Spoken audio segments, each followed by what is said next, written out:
the Indian Nurse YouTube channel.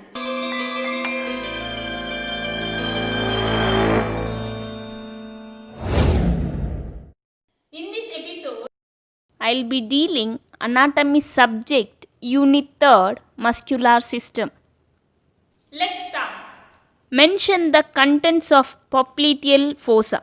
The contents of popliteal fossa are popliteal artery and its branches, popliteal vein and its tributaries, tibial nerve and its branches, and lymph nodes and fat.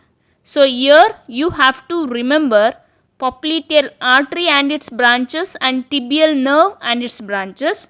Then popliteal vein will be there and lymph nodes and fats. So these were the contents of popliteal fossa. Next question. Mention difference between skeletal and smooth muscle. So first we'll see about a skeletal muscle.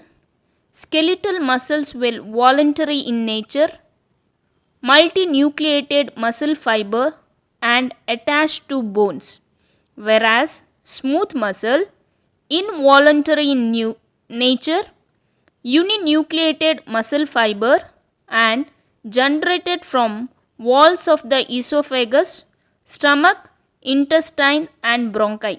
So these were the difference between skeletal and smooth muscle.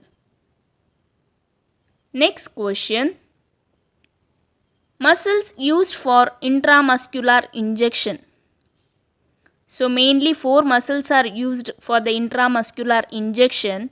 First one is the deltoid muscles of the arm, vastus lateralis muscles of the thigh, ventrogluteal muscles of the hip and dorsogluteal muscles of the buttocks.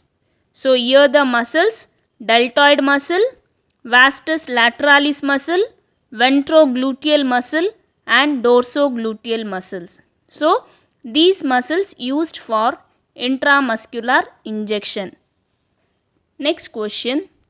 Origin, insertion and nerve supply of deltoid. First we'll see the origin.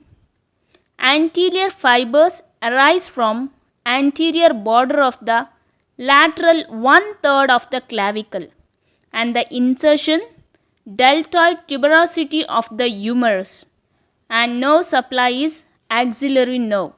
So this is the origin, insertion and nerve supply of deltoid. Next question. Femoral hernia.